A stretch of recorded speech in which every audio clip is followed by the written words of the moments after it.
This ornament is another example of a design that I got kind of from out in the wild. I had a piece of Christmas wrapping paper with these snowflakes on it. Thought they looked pretty cool. So take a picture, upload to my computer, and convert that into the outline for design. And I've done some other ornaments of this already, but figured it was a kind of a novel pattern to show that's definitely not traditional chip carving type of shape and chips here. Basically what it is just all these legs are all connected. That's kind of essentially one big chip rather than having any like ridges or separations. But it's got some interesting kind of contours to it here. So show what my process is, and I'm going to start by doing this just main straight part of this first piece here, and then they all come and meet right in the middle.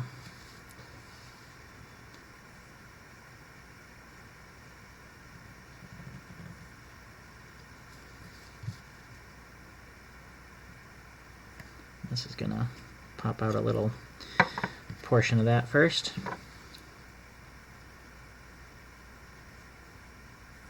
And continue around.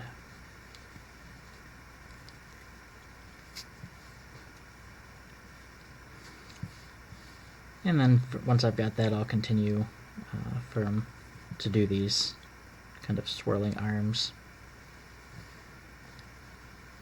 You can see this is pretty fine carving. These chips are all really small. This swirl is quite thin.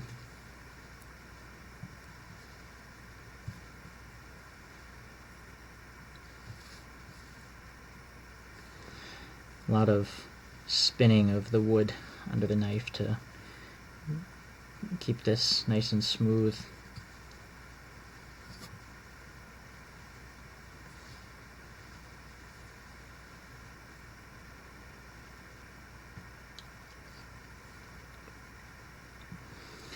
And these points right here where the main part meets up with these swirls are not they're not real sharp. So when I finish those off, I'm trying to give just a little bit of a softness to those rather than being a nice crisp point.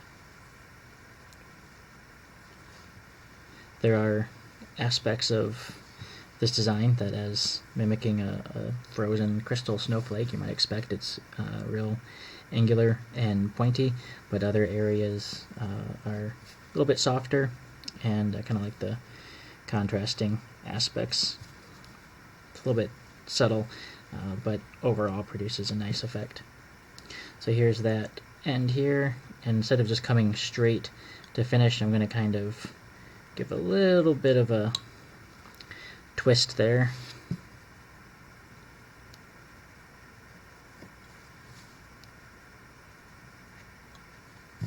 So I need to finish it in this area here. There we go. So I don't know if it shows up on camera well, but these two right here are not particularly pointy. I'll kind of even soften this up a little bit more here.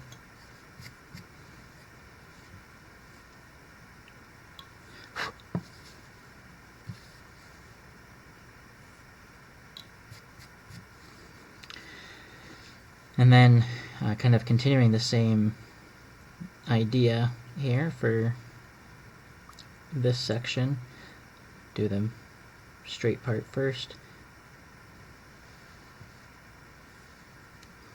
And these parts right here at the tip are another example of they're not pointy. They're kind of give the idea of point at the end, but really they're kind of rounded. So I'm making sure to respect that.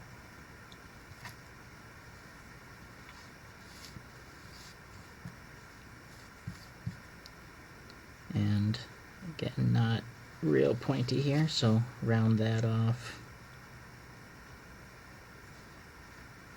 And these ones are even smaller, even narrower little spirals.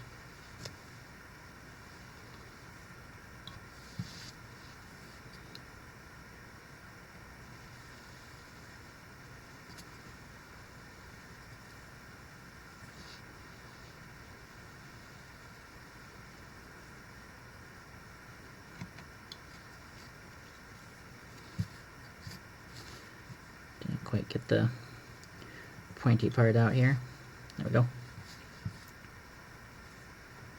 And on this one, there's a really thin, narrow bit of grain right here. It's a short piece that is left. When I carve, I would prefer to carve this side first to protect that, but with how narrow that is and twisty, I don't think going in kind of that backhanded direction is going to work out for me so well. So I'm going to go ahead and keep my kind of main carving position, main technique here, and just be very careful when I get to that part.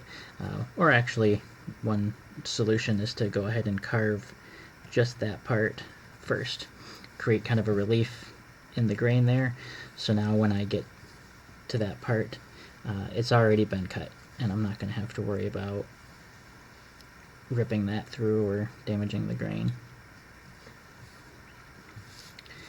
And then we've got 4 of these kind of diamond shapes.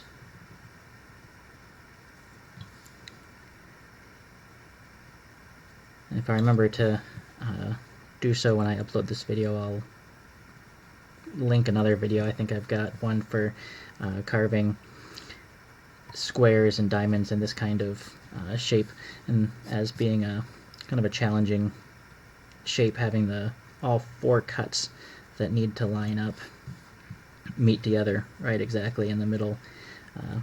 And these ones are especially weird because they're not even, they're a little bit distorted. They're not normal like squares or rectangles, but they are small, so there's a bit of forgiveness there that I don't think you're going to notice as much if they're a little bit off.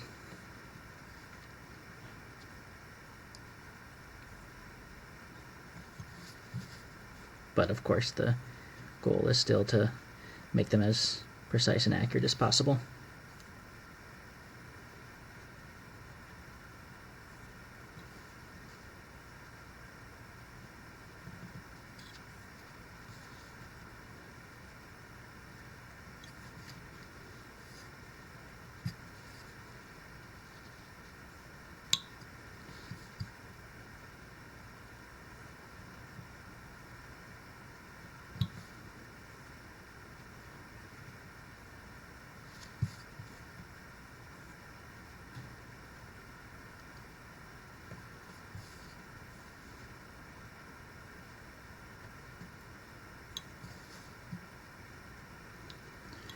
One nice thing I like about this light setup that I've got is the light's kind of coming from different angles. It's not just straight overhead light, and so I can see as I spin the project around, the light hits the wood kind of differently, and I'm able to see if there's any cleanup that's needed on pieces that when I was holding it in the original carving position, it looked good. And then as I spin it around, the light shows that maybe it's not as good as I thought. So I can come clean those up.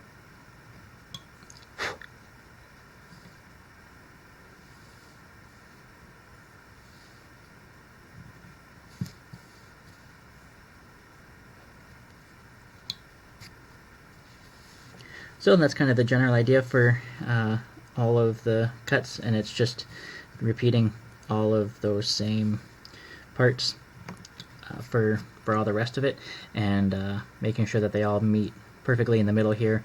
And there's going to be a bunch of these little fine ridges that I want to make sure to protect and have them line up nicely.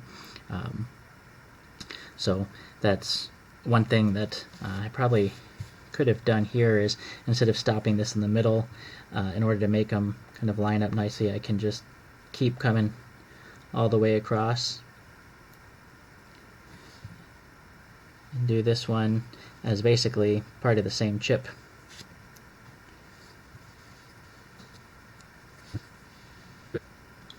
I'm going to go ahead and do it the other direction. I'm not liking that grain response as I carve against the grain there.